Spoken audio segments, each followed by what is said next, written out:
Ever dream of ditching the daily grind, and launching a business where you're the one calling the shots? Absolutely. What if you could say goodbye to that 9 to 5 and hello to a venture that brings in, get this, $1 million? Wow. And what if I told you it could all start in a single weekend?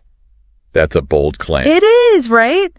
But that's the promise laid out in $1 Million Weekend. Okay, I'm intrigued. This book, by Noah Kagan and Tahl Raz, outlines a 3-step process to launch a $1 million business in just 48 hours. 48 hours. Wow. And in this deep dive, we're going to break down their method, pull out some really surprising strategies, and see if this whole thing really holds up to the hype. Let's do it. I'm ready. So are you ready to dive in? Absolutely. Let's dive in. Okay, so Kagan and Raz start with this idea of the creator's courage. The creator's courage, okay. It's about tapping into that inner drive, and they kick things off with this concept of now W, not how. And now, not how. Interesting. And, Kagan embodies this perfectly in his own story. Okay. Imagine this.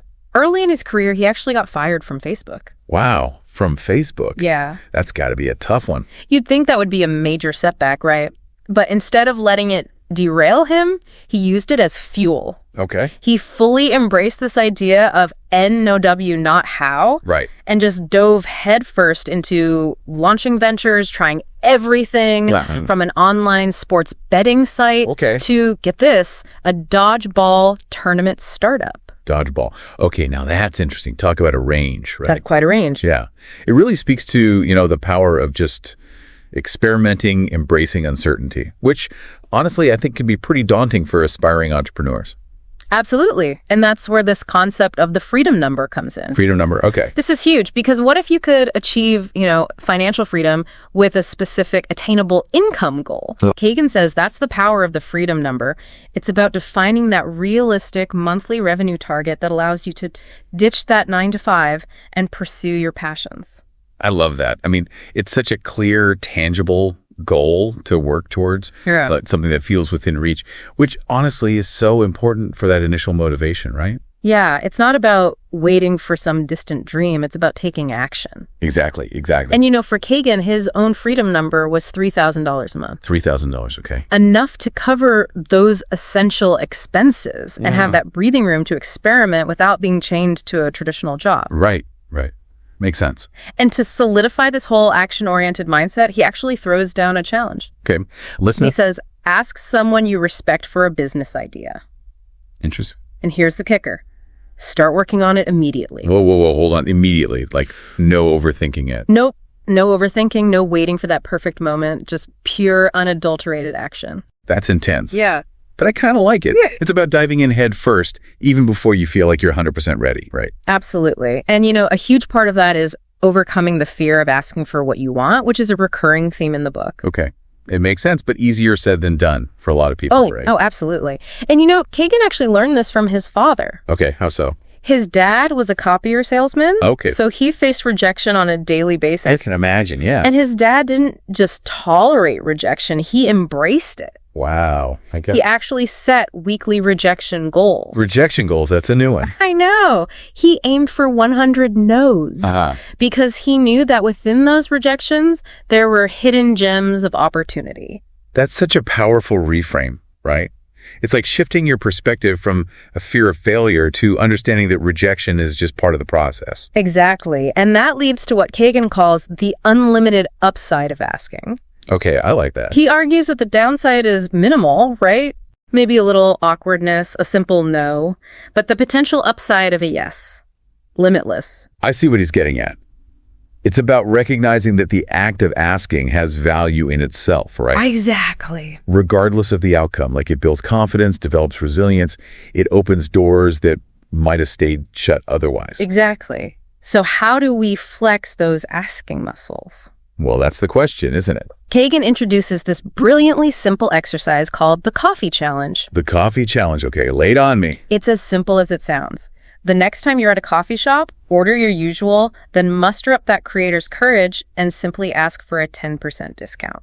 Okay, so simple, but I can already feel myself getting nervous just thinking about it. Right. But it's such a low-stakes way to practice asking for what you want. And the beauty of it is it's not even about the discount itself. Right. It's about pushing past that initial fear of rejection, realizing that even if you get a no, the world doesn't end. Right. And who knows, you might be surprised by how often you get a yes. Absolutely. Kagan shares stories of people who've used the coffee challenge to unlock amazing opportunities. Oh, really? Like what? Well, there's Dieter. He used it to gain the confidence to secure sponsorships for his biking business. Wow. And then there's Jennifer, who actually overcame her shyness and built this thriving cookie business that brings in $1,000 a month. Get out of here from a coffee discount. All because she dared to ask. That's amazing. It's about building that momentum, right? Right. Speaking of momentum, let's move on to the next part of Kagan's $1 Million Weekend framework. Okay, let's do it. We're going to uncover his secrets for generating those $1 million ideas. Now we're talking.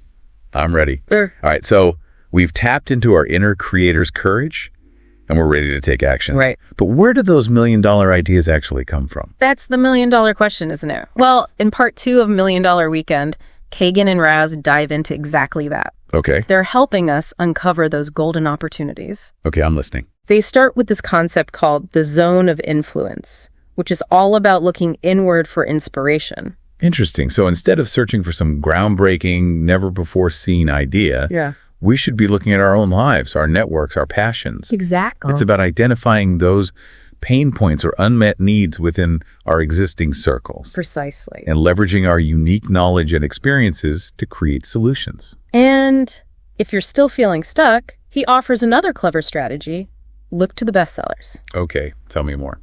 Not just any bestsellers, though. He specifically points to platforms like Amazon and suggests diving into the world of popular products. I'm starting to see where this is going. Are we talking about tapping into existing markets? You got it. That's a brilliant approach. It removes the guesswork of market validation and allows you to focus on creating value for an audience that's already out there. Exactly. And if all that fails and you're still drawing a blank on the idea front, Kagan recommends exploring online marketplaces and communities. Yes. Makes sense. It's like conducting live market research, seeing firsthand what people are struggling with. He advises paying close attention to the questions people are asking, the problems they're trying to solve, and the solutions they're desperately seeking.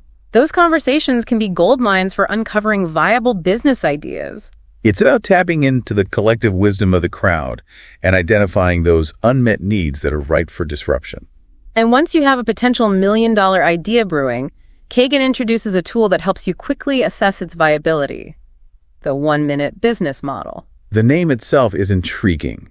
It sounds like a refreshingly simple approach in a world of complex business plans. How does it work? It's all about focusing on the core driver of any successful business profit. Okay, I'm listening. And it boils down to a simple equation. Revenue minus cost equals profit. So it's about getting straight to the heart of the matter. Exactly. No need to get bogged down in elaborate spreadsheets and financial projections at this stage. He encourages entrepreneurs to do some quick back-of-the-napkin calculations to determine if their idea has the potential to generate significant profit.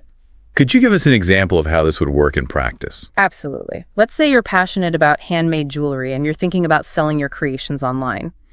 Using the 1-minute business model, you would first estimate your selling price, let's say $50 per piece.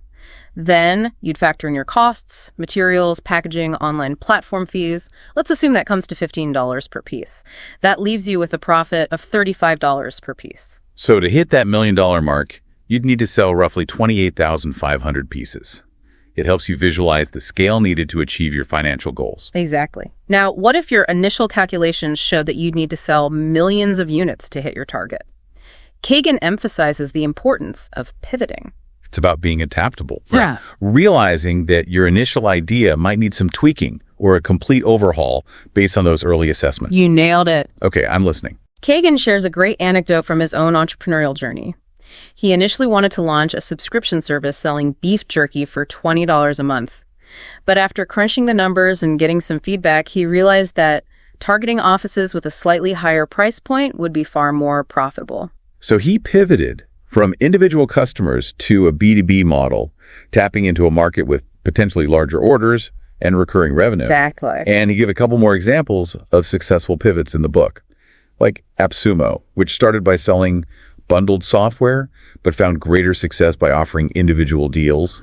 And then there's Gambit, which began with a focus on sports games on Facebook, but ultimately hit it big with a payment system for social games. Absolutely. These examples highlight the importance of flexibility and a willingness to adapt based on market feedback and real-world data. And speaking of real-world data, once you've got your potentially million-dollar idea and you've crunched the numbers, it's time for the next crucial step: validation. This is where we move beyond theory and see if there's actual demand for our product or service. Exactly. Kagan suggests 3 primary methods for validating your idea: direct pre-selling, marketplaces, and landing pages. So it's about testing the waters before diving in head first. You got it. And for the first method, direct pre-selling, Kagan advises going straight to your Dream 10. Who is a Dream 10 exactly? Your inner circle. Okay. Friends, family members, former colleagues, anyone you trust and whose opinions you value. It's about getting honest feedback from people who know you and your work, who can provide valuable insights and support in those early stages.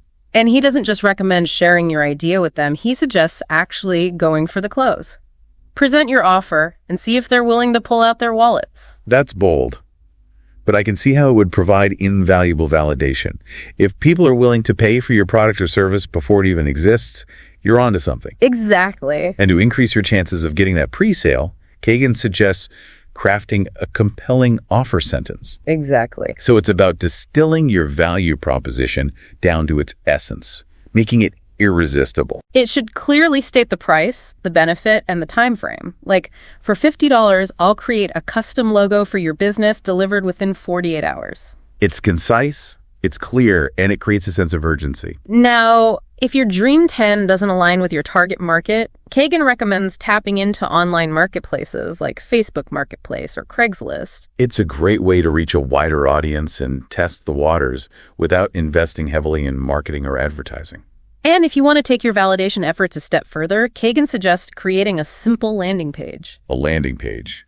Doesn't that require some technical know-how? Not necessarily. There are plenty of user-friendly platforms out there that make it easy to create a basic landing page, even if you have zero coding experience. What's the main goal of using a landing page for validation? It's about creating a dedicated space to showcase your offer, collect email addresses, and gauge interest from potential customers. So you're not necessarily selling anything at this stage, but rather building anticipation and gathering valuable data. Exactly. Kagan shares the story of Justin from Kettle and Fire, who used a simple landing page and some targeted Bing ads to validate his idea of selling bone broth. Did it work? It did. He generated $500 in revenue within 2 weeks simply by gauging interest and securing pre-orders through his landing page. That's the power of validation. That's incredible. It proves that you don't need a fully developed product or a massive marketing budget to test the viability of your idea.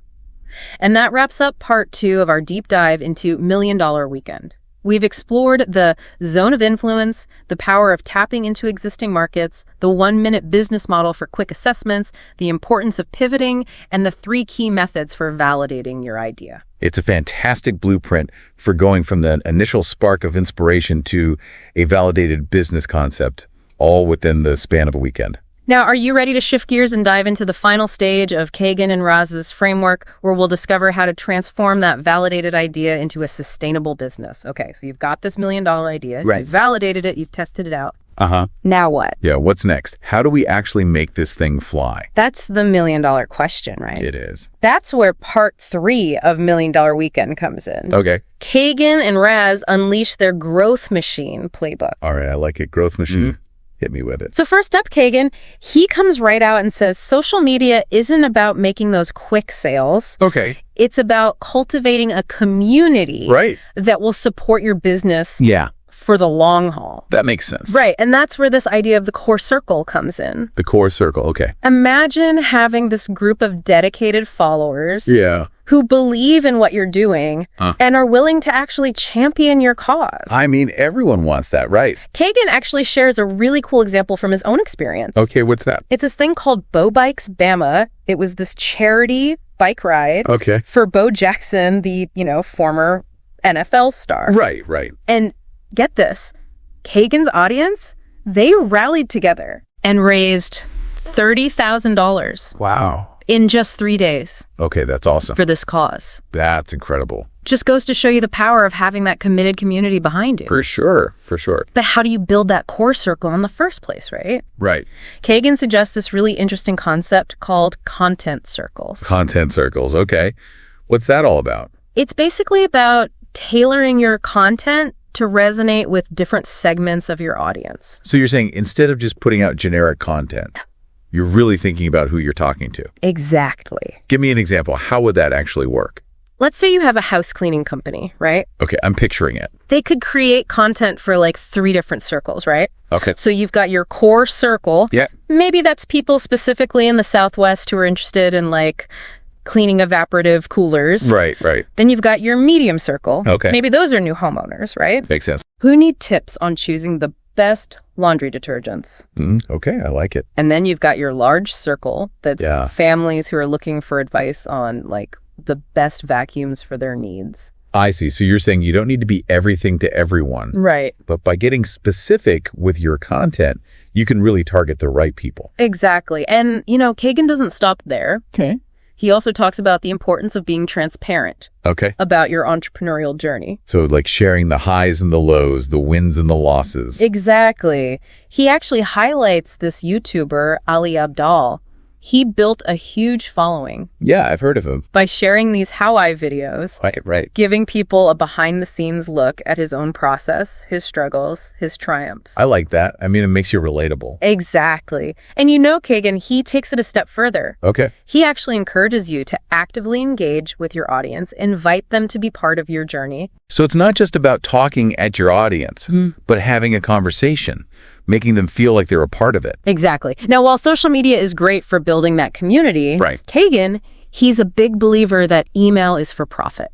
Okay, email for profit. He emphasizes the value of an email list. Yep. Because it's yours. Right. No algorithm changes. It's direct access to your audience. It's a direct line to the people who matter most, right? Exactly. And how do we start building that list? Right, that's always the question. Kagan suggests, again, starting with your dream team. Okay, those close connections. Yeah. He also recommends this thing he calls lazy marketing. Lazy marketing. I like the sound of that. What's that all about? It's really simple. You're just putting your landing page link in your email signature, your social media bios, any relevant touch point. So just make it easy for people to find you, right? Exactly. And then once you've got a little bit of momentum going, you can start using lead magnets. Lead magnets. These are basically those valuable free resources, right? Right. Like ebooks, checklists, templates, things that your audience will find super valuable. Okay. That will encourage them to sign up for your email list. It's like giving them a little taste of what you have to offer. Right, exactly. Entice them to want more. And you know, Kagan, he's all about that personal touch. Okay. He talks about sending a warm, personalized connection email. To each new subscriber, introduce yourself, share your story, and invite them to connect with you on social media. It's all about building those relationships. Exactly. And, you know, to stay motivated on this journey, he introduces this concept called the Law of 100. The Law of 100. Okay. Tell me more. It's really simple. It's about focusing on completing 100 tasks before you even think about giving up on a project or idea. I see. So it's about breaking it down into smaller chunks, staying focused. And beyond those specifics of social media and email marketing, he goes on to unveil his growth machine playbook. Okay, we're getting to the good stuff here. And he starts with these 5 key marketing questions. Okay, I'm ready. Hit me. First, what is your one goal for the year? Okay, so starting with the big picture. You got to have that clear target. Right. Second, who exactly is your customer and where can you find them? Okay, know your audience. Know your audience, right? Yep. Third, what is one marketing activity that you can double down on? Focus on what works. Focus on what works, exactly. Fourth, how can you delight your first 100 customers? Those early adopters are so important. Absolutely. And finally, if you had to double your business with no money in 30 days, what would you do? Okay, now we're thinking outside the box. I like it. And to put those questions into action, he suggests creating what he calls a marketing experiment list. Interesting. It's all about testing different strategies. So you're not just throwing spaghetti at the wall and see what sticks. Right. He actually shares a really cool example about a guy named Daniel Bliss. Okay. He's a rock climber. Okay. He started a business selling belay glasses. Right. And he tested out all sorts of networking, wholesale, giveaways, Facebook ads. Trying to find his groove. And what he learned was that wholesale, that was his golden ticket. It's about being willing to experiment, but also knowing when to cut your losses and double down on what's working right. Absolutely. And Kagan also stresses how important customer retention is. Okay. It's about going above and beyond for the people who are already supporting you. Absolutely. Those are the people who are going to be your biggest fans. He even shares how when he first started his YouTube channel, he'd respond to every single comment. Wow, that's dedication. And then at Gambit, when they were making millions of dollars, he still gave his personal phone number to every customer. That's next level. I mean, that's incredible. And beyond just the marketing stuff, he dedicates a whole chapter to 52 chances this year. Okay. It's all about creating those systems and routines in your life. So it's about designing a life you love, both personally and professionally. He encourages you to write down your dream year. Like, get specific. What do you want your year to look like? Okay, so a clear vision. A clear vision. Then you organize those dreams into actionable goals. Right. And then to hold yourself accountable, he talks about coloring your calendar. Coloring your calendar. I like it. It's visual. It's about literally assigning different colors to different activities, different goals, to make sure that you're actually allocating time for what matters most. So you can see where your time is going, make sure it aligns with your priorities. And to take it a step further, he recommends a Sunday accountability review. Okay. What's that? Connect with a friend, a mentor. Okay. Review your progress for the week, celebrate the wins, and figure out what you can improve on. I love that. Having that accountability buddy can be a game changer. Now, to help you expand your network, he talks about prefluencers. Prefluencers, that's a new one. Who are they? Think of them as like those rising stars in your field. Okay. People who are doing amazing work. They might not have millions of followers yet. So they might be a little more accessible, right? Exactly. But they're still super influential, and he suggests you reach out, offer something valuable, show them you're genuine about connecting and learning. It's about building those mutually beneficial relationships. And to wrap things up, he talks about this guy named Andrew Chen, who moved to Silicon Valley and decided to meet 5 new people every single day for 6 months. Wow, that's intense. He built this incredible network that helped skyrocket his success. It's a testament to the power of consistent networking. So, to bring it all together, $1 million weekend, it's not just about launching a business, right? Right. It's about cultivating that mindset, those skills, the network.